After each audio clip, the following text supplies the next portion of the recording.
Hello, you lovely people. Welcome to this week's transformation reading, where we've been taking a card from a deck that I'm working on with the creator, and it has 7 stacks in it. And the first one is about our emotional fires and our emotions that are going on inside of us. And so we've just been picking a card here to see what emotion the creator wants us to look at this week in transforming from this fear-based emotion, this uncomfortable emotion of the human experience, and how we can transform that into an emotion more tied with unconditional love and joy and peace and laughter. So I've been taking out the cards as we've been doing them, so we're getting down here, but we're just going to shuffle these up and we'll see, creator, for this week, what emotion would you like us to take a look at? Okay, I feel like this is the one here. So we'll put those to the side. Excuse me. We've got disappointment. And here we go. The feeling like we have a black cloud over our head and that so many things that we expect end up not happening. And I love how they gave this to me as the weather. You know, we attach so much feeling around the weather with how we think it's supposed to be. And it depends, and it varies by person, right? Like if you just put in a new lawn and you're in a drought, you're thankful when rain comes, right? But if you have a wedding planned and you have an outside wedding planned, you don't want this. Or if you're someone who enjoys thunderstorms and storms, you think it's awesome when they come through. If you enjoy snow, you love when it snows. If you hate snow, then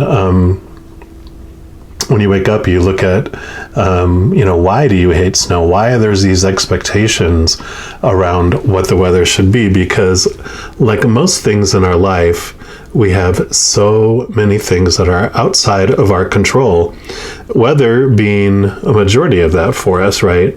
Unless you're like the X-Men character Storm, who actually controls weather. It's outside of your control. And so, it just brings a lot of feelings, about being out of control and feeling disappointed.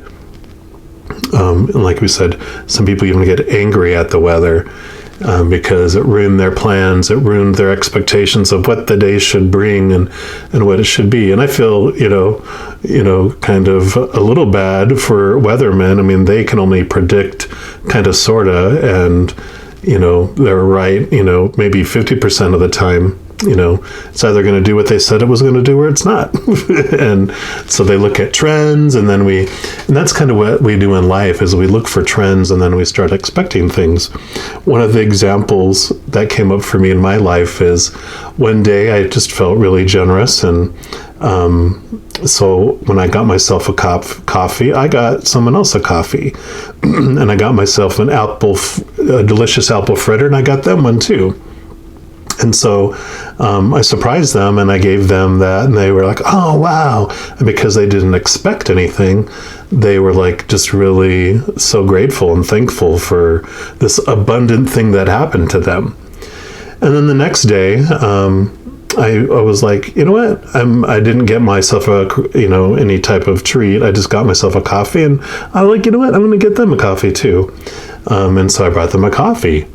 And it's funny, you realize that even after the first time you do something for someone, there are already some expectations that start to slide in. It's not a trend yet because it's only the first time you did something, but they're kind of wondering, I wonder if they're going to bring that tomorrow for me. And then when I showed up with just a coffee and not the apple fritter, they were like, oh, thank you, but it wasn't as a abundant feeling for them as it was the day before, when they had zero expectations of it happening. And then the third day, when I didn't do anything, it's almost like, what's wrong with me? Why didn't they bring it to me now? What happened?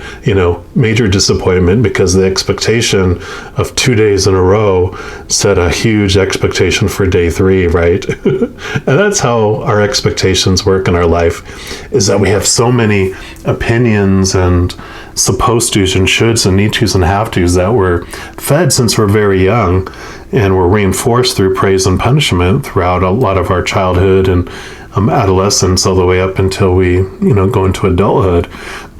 And what disappointment brings us is this beautiful mirror for us, because feelings are not wrong. Feelings are just showing us that there's something we can look at inside of ourselves. And when we're faced with this disappointment, I love how the creator, the little umbrella here, is let go. And we can start letting go and questioning those expectations and everything that we have in our lives. Because the feelings that come up show us that we've attached some sort of story to the outside world, some sort of story to the expectations. And so, like when you wake up and the weather isn't the way it was supposed to be, and you feel this grr inside, you can go, why am I so upset about the weather? What am I afraid of? What am I trying to control? What am I trying to fix? Those are 3 questions that I try to ask myself when I have these feelings come up within me. Because it's like, what am I fearing? Well, that the event that I was going to go to is now canceled. And now what does that mean about me? What does that mean about what are people going to think? And I'm like, well, the weather's outside of my control. Like, let's say it's your wedding and you have to move it indoors and it's cramped and it's not going to work out to everything you expected it to be. Yeah, you had, this backup plan, but you just knew you weren't going to need that. And now you do, and it's like we can invest ourselves and all our energy into the all that of what's not happening for us, those things that aren't working out well, or we can, focus on the gratitude for things.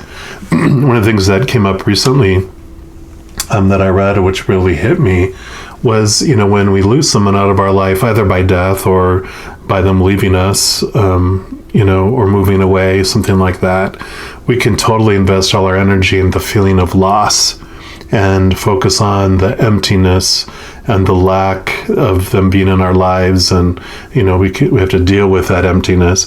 But on the other side, what I loved about what I read was, rather than focusing on all the opposites, it's a wonderful opportunity to focus on the gratitude and gratefulness for all the things that individual brought into our lives and the presence that they will always have in our lives going forward because of our experiences together and what we had. And so it's the difference between looking at, rain as this awful villain that's come to attack my beautiful adventure, or looking at it as this beautiful gift. And like it says in this book, it's 33 steps to your higher self, something like that. But it's do rain. So I'm going to go do rain. I'm going to go out in it. I'm going to go dance in it and splash in puddles and take my time walking. It's not, I'm not the Wicked Witch of the West. I'm not going to, melt because of the rain. I'm going to go experience it, and so it's about this wonderful way that you overcome, that, and a way that you do this. And I love that this is card number -22. It's minus because it's into the emotions. These emotions of the shadow are beneath the surface. But the number 22 is actually the master builder number 22. And for me, that represents, like, master number 11 is when we realize how our ego works, and we're kind of mastering our ego in a way we understand it's fight or flight, and we see the patterns, the habits, and we start to work with our ego, and we're going pretty cool with that. 22 is when we realize there's 2 of me inside me. I'm more than just this physical being. I'm more than this human form. I'm actually like this angel walking around in a human bodysuit experiencing life.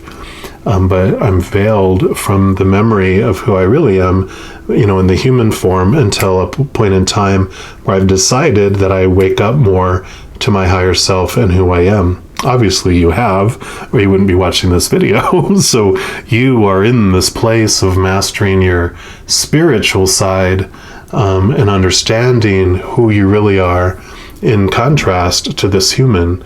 The human is limited, but your spirit is unlimited. Your human experience is of conditional love and fear. Your true self is of unconditional love and fearlessness, and you just really see this contrast that's going on. And so this is really that awareness shows you the difference between how we see things from our human experience, our human expectations, and everything that's been fed to us, throughout our lives from the opinions from the outside world, to seeing things from a higher perspective from your spiritual self. And that's where you're able to look at these and question these and go, why do I believe that? Why does the rain bother me?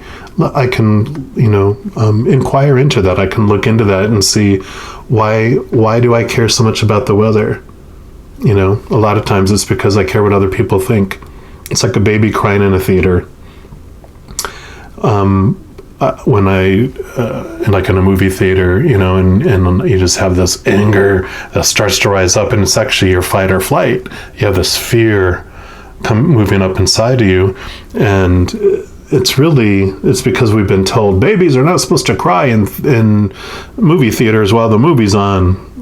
Children are supposed to be seen, not heard. Whatever all these rules are, right?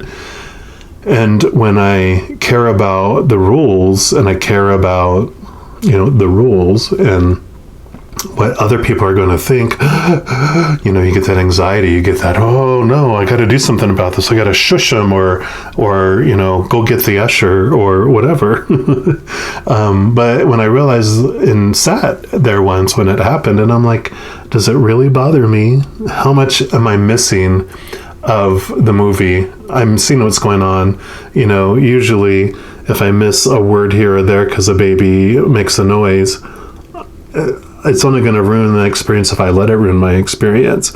Instead, I reached out with compassion in my heart and go, you know what? Especially having known someone of my friends who had children and babies, they don't get to go out much. They don't get to get out much. It's really hard to find a sitter or someone that you can trust to babysit your beloved child, especially if it's your first one. You just don't feel this trust with this prized possession just to anyone.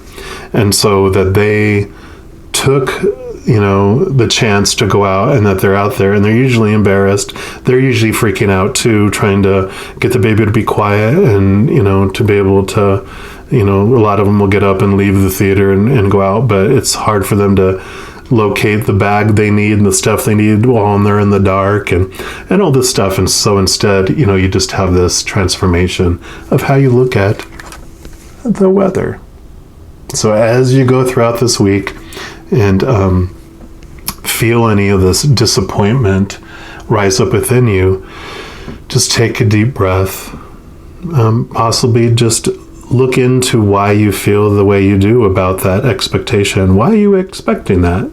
And do you think that is going to ever work out okay? And you never have to let go of anything you don't want to do, but if you sometimes just inquiring into understanding where that expectation, that thought, that belief came from, you're just like, I don't know. And sometimes the thought and the belief just drop away because there's no supporting evidence of why this is so wrong. And maybe you can find a different way of looking at things whenever that comes up. So enjoy this beautiful week. Know every moment of every day you are unconditionally loved, and I love you too. I'm sure I'll talk to you soon. You take care.